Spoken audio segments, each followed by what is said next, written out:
the emperor saw an engraving in Novarez's room which displeased him.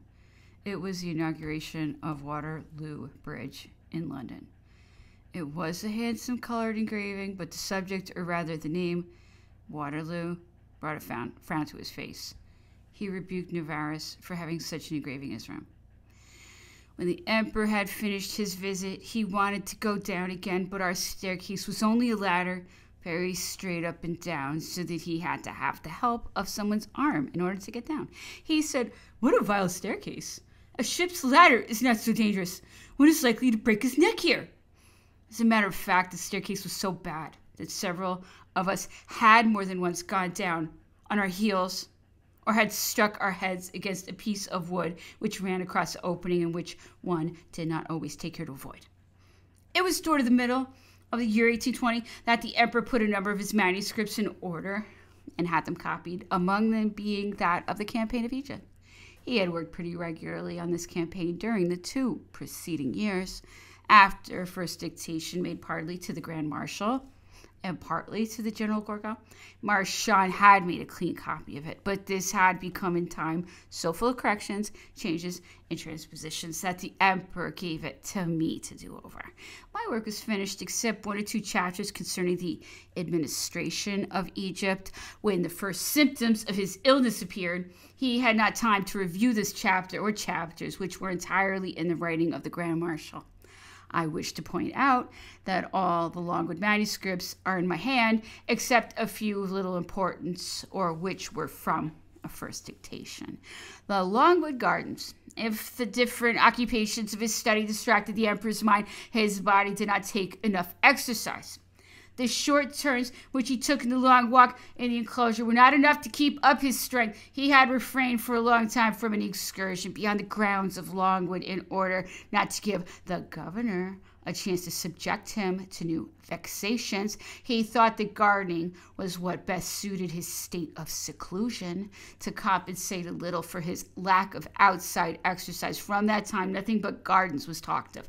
The building in which he lived was surrounded by them. It was the models of fortifications which gave him the idea. And then he wished to have fruits and vegetables under his hand. He wanted to have some shady alleys. He wanted to hide the sentinels from his windows. On the side of the camp, the North Longwood House had a building in front with 2 wings behind, and up to the line of the facade there were 2 squares of turf. The windows of the study and the bedroom on one side, and those of the reception room and salon on the other, opened on the western square. The glass door of the dining room, the windows of the library, and those of the reception room and salon opened on the square on the east side. These squares were each about 30 feet by 40. The long side was that next to the salon and reception room. In the center of the first square, that on the west, they drew a lozenge. A little path 2 feet wide ran around it, and another 3 feet wide ran around the triangles, leaving a flower bed between. The beds were filled with a great quantity of rose trees. There were strawberry plants in front of them, with grass for a border. The interior of the lozenge was turfed, and in the center the emperor had planted a coffee tree, which had been presented to him. He called this little garden his parterre.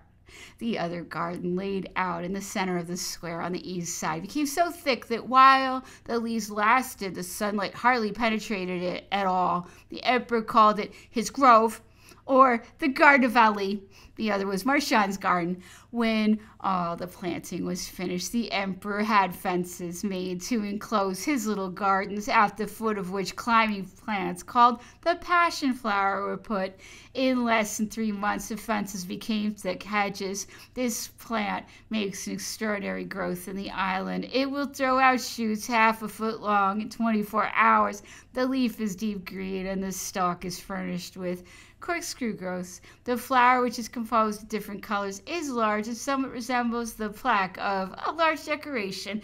As 3 or 4 months had passed without the emperor's carrying out the plan which he had conceived, it was thought that he intended to limit himself to the 2 little gardens, but this was a mistake. he caused the work to be taken up again when we least expected it. In the first place, he complained that the southeast wind annoyed him when he was in his grove.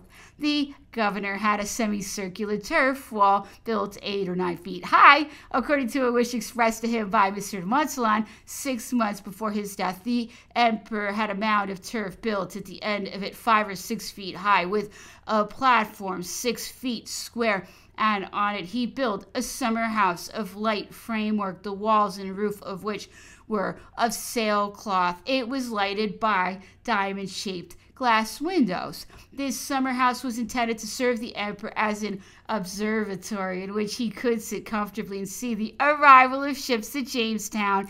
When it was finished and the soldiers had gone away, the emperor ordered Monsieur de Montsalon to make him a plan of a garden to fill all the space between the wall which they had just built and the gardener's cabin. When the ground had been enclosed, they leveled it off in several places and marked out all that had been designed in the plan. The emperor had a basin dug near the turf wall, leaving a walk between them. Masons belonging to the engineers were brought, and the basin was lined with stone, which was plastered with cement on the inside, and this cement was covered with several layers of oil paint. It was thought that by this arrangement it could hold water.